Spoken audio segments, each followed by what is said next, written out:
এটি চৈত্র মাস এবং এই মাসে পালিত হয় হিন্দু দেবদেবীর যে শিবের গাজন উৎসবের একটি অঙ্গ। এই উৎসবকে কেন্দ্র করে বিভিন্ন স্থানে অর্থাৎ বাংলাদেশের সকল জেলাগুলোতে যারা সনাতন ধর্ম অবলম্বী মানুষগুলো বসবাস করে আসছেন তারা কিন্তু একটি মেলা বসান বা সেখানে চড়ক সংক্রান্তির একটি মেলা নামে অব্যাহত দেন। পঞ্চিকার ভাষায় চৈত্রের প্রহরে এই মেলাটি তারা উদযাপন করেন। হিন্দু ধর্মের বেশ কিছু মানুষ অর্থাৎ যারা মুরব্বী রয়েছেন তাদের ভাষায় সাধু বলা হয়, তাদের সাথে কথা বলে যতটুকু জানা গিয়েছেন যে তারা বিভিন্ন সময় পূজা আস্কার পালন করে থাকেন বিভিন্ন দেবদেবীর নামে। লক্ষ্মী পূজা করেন তারা ধনী হবার এবং না হবার ক্ষমতা লক্ষ্মীর কাছে, এর জন্য সাপে কামড়াবা বা না কামড়াবার ক্ষমতা মনসা দেবীর কাছে, শীতলার কাছে থাকেন। ঠান্ডা এবং বসন্তের যে বিষয়গুলো থাকে রোগ বালা মুসিবত সে সংক্রান্ত বিষয়ে তারা গঙ্গিমার পূজা আস্কার করে থাকেন। এভাবে প্রতিটি পূজা আস্কার সময়ে তাদের দেবদেবী চলাচল এবং তাদের যে ওঠা বসা জীবন জীবিকা সে সংক্রান্ত বিষয়ে নানা রকম বালা মুসিবতকে তারা ভাগ করে কিন্তু দেবদেবীর নামে স্মরণ করে তারা পূজা আস্কার করে থাকেন। এই পূজা আস্কার করে থাকেন যাদের তাদের ভাষায় বলা হয় নিউকাল নিগুনা এলাইহি জুনফা, তাদের নৈকট্যতা লাভের জন্য। ঠিক তেমনি এই চড়ক পূজাটি কিন্তু পশ্চিমবঙ্গ, ত্রিপুরা এবং বাংলাদেশের হিন্দু ধর্ম অবলম্বীদের যারা অন্যান্য বা অন্যতম গুরুত্বপূর্ণ লোকোৎসব। এটি বাংলা পঞ্জিকা অনুযায়ী প্রতি বছর কিন্তু চৈত্র সংক্রান্তিতে চৈত্রের শেষ দিনে এই পূজা অনুষ্ঠিত হয়। বৈশাখের প্রথম 2-3 দিন ব্যাপী বিভিন্ন দেশে বা বিভিন্ন জেলায় কিন্তু চড়ক পূজা উৎসব চলে, এটিকেই বলা হয় সেই চড়ক পূজা।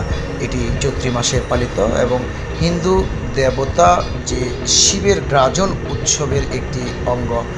এই উৎসবকে কেন্দ্র করে বিভিন্ন স্থানে মেলা বসে যা চড়ক সংক্রান্তির মেলা নামে অব্যাহত হয়ে থাকে। চড়ক পূজায় যে বিশেষ বৈশিষ্ট্য, ভক্তের পিঠে তারা লোহার হুক বা বড়শি লাগিয়ে গাছে ঝুলিয়ে দেয় এবং সেই লোহার যে বড়শি থাকে সেই বড়শিতে সুতো বেঁধেই কিন্তু হুক লাগানোর মতো অবস্থায় ঘুরাতে থাকে।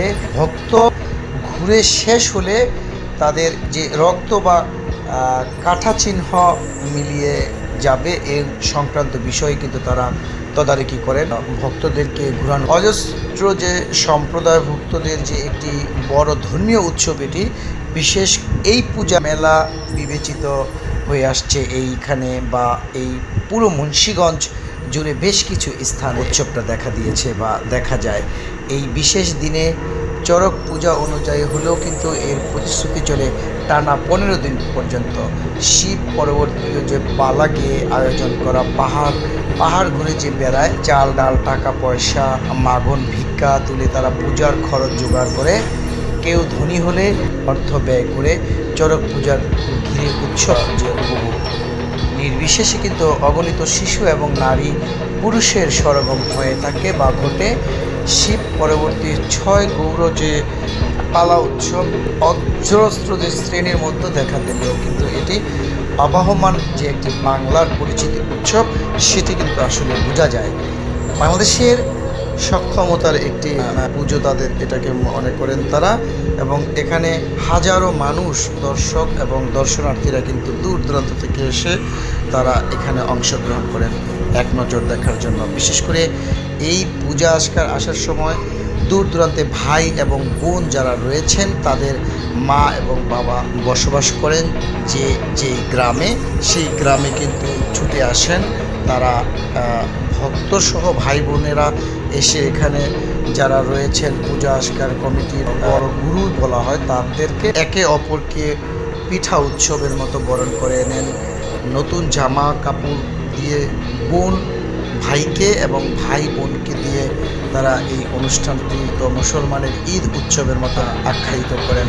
এই যে বাংলার পঞ্জিকা অনুযায়ী যে প্রতি বছরের চৈত্রী অর্থাৎ সংকৃত যে চৈত্রের শেষ দিনে কিন্তু এই পূজাটি অনুষ্ঠিত হয়ে থাকে। প্রথম 2-3 দিন ব্যাপী কিন্তু চড়ক পূজার উৎসব চলে এই বিক্রমপুর সহ বেশ কিছু জেলা। এটি হচ্ছে শ্রীনগরের একটি উপজেলা।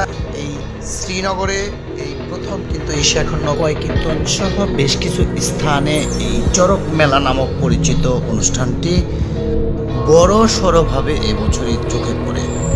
প্রিয় দর্শক, বিদায় নিতে হচ্ছে। ভিডিওটি ভালো লাগলে শেয়ার করতে পারেন। আমি রুবেল ইসলাম তাহমিদ, মুন্সিগঞ্জ।